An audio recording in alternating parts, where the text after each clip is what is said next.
You're listening to News New Mexico, where our business is New Mexico's business.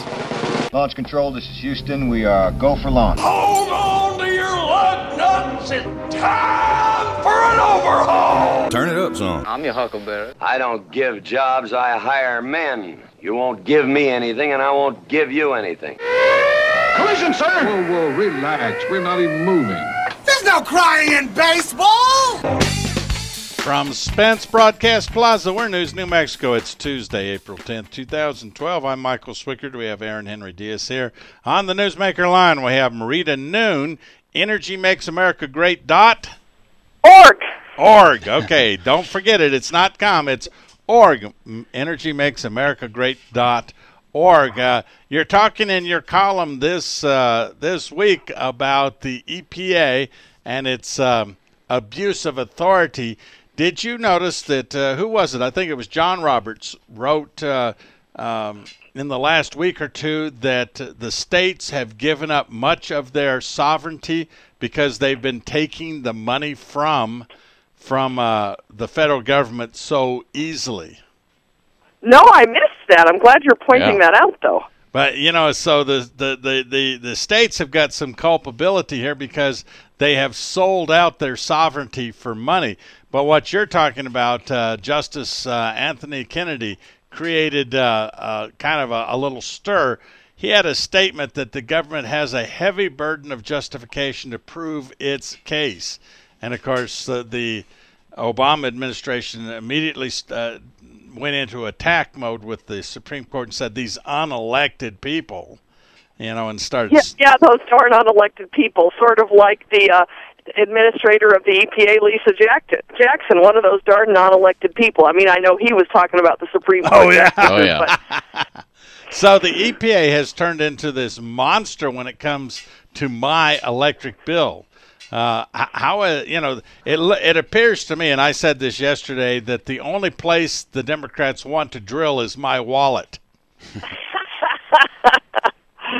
Oh, that is so true. That is what they want to drill into in many, many ways. That's the only thing. So the EPA, you can write that as extra money to be paid by you as a homeowner.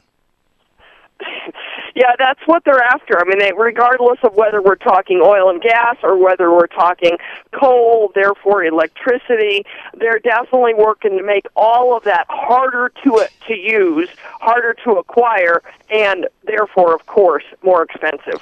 How is the EPA almost hurting the growth of this economy? We're supposed to be recovering. How is the EPA hurting it? And I saw you pointing something out there. Yeah, well, they definitely are trying to block everything, and as I said, make it more expensive. And so when you look at what they're doing, and then of course we've got the case that I mentioned at the end of my column, the Sackett's case in Idaho, which the Supreme Court just recently voted in their favor, said that they can have their day in court, so to speak. So the EPA is really rogue in trying to shut down everything, and one of the biggest things is coming down the pike, although I believe with a lot of public outcry we can stop it, is their attempt to regulate fracking, the hydraulic fracturing, which is the process that has brought forth the amazing new riches. And without fracking, President Obama would not be able to say, we are drilling more in America than ever before. And that's a big deal, that we really are drilling more, but it's on private lands, and it's due to fracking, which if President Obama had his way, his administration would kill. But that's just a spotted owl argument, meaning there isn't a problem with fracking. That's just the newest spotted owl. They've been doing it for 60 years. It has not caused a problem. But what it does cause a problem with is stripper wells. And I don't know if you really look at stripper wells, but that's what New Mexico's got the most of, is stripper wells. And if all of a sudden you can't, do the extra stuff to get the oil flowing, you have to cap them all and you're done. Yeah, and in southeastern New Mexico in the Avalon Shale, we have a lot of new potential growth. There's a lot of activity going on in the oil fields of southeastern New Mexico right now because of the horizontal hydraulic fracturing that they're able to do in the shale play here in southeastern New Mexico. You know, where the EPA is also intruding, I think, on a lot of business development, keeping prices affordable, is with the P&M situation up there in the northwestern New Mexico.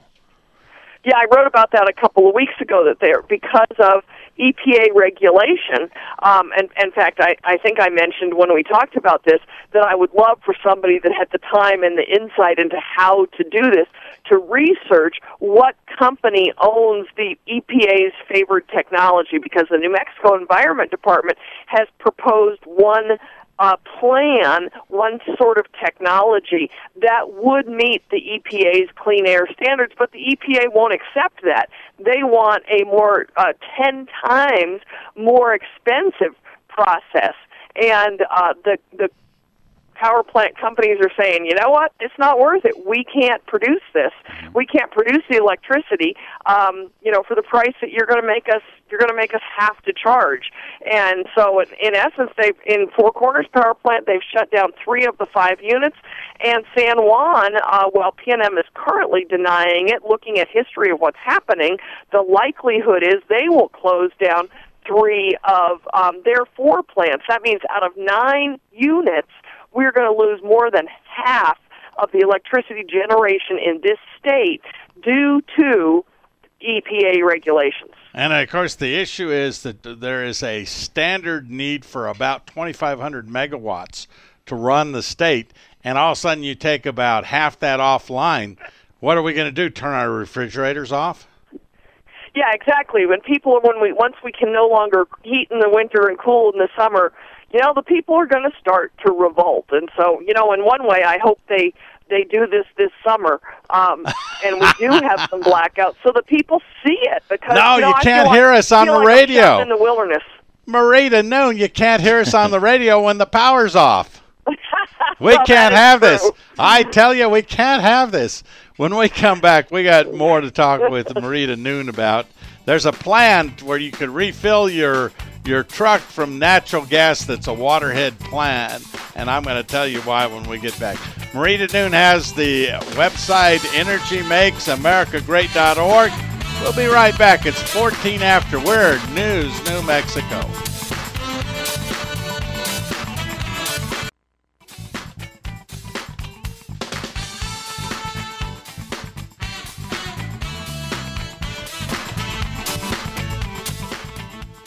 You're listening to News New Mexico, where New Mexico's business comes first.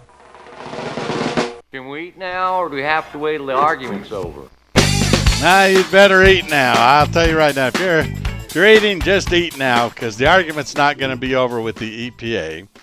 We're News New Mexico. I'm Michael Swickert. I have Aaron Henry Diaz here. We're talking with Marita Noon, energymakesamericagreat.org. So, Marita, there is a waterhead idea. Can I talk about it? You go. Okay. Phil up at home. CNBC's Rick Santelli is going to be converting a car so he can run it on natural gas and then get a unit at home and pump the natural gas from his home system into his tank. And I said the real problem with that is all the cities in New Mexico have built their piping based upon the 5 coldest days. And you will mess that up if you start using that natural gas for driving rather than heating. And so the size of the pipe going into each town will be the wrong size, and there's no easy way to figure out what size it would be. But we really shouldn't use natural gas for driving our vehicles. We should use petroleum, which should be inexpensive and shouldn't be $4 a gallon. Your thoughts? Well, it's interesting you mentioned the piping issue. I was on another radio show last week, and someone called in and said that they had done just what you're proposing.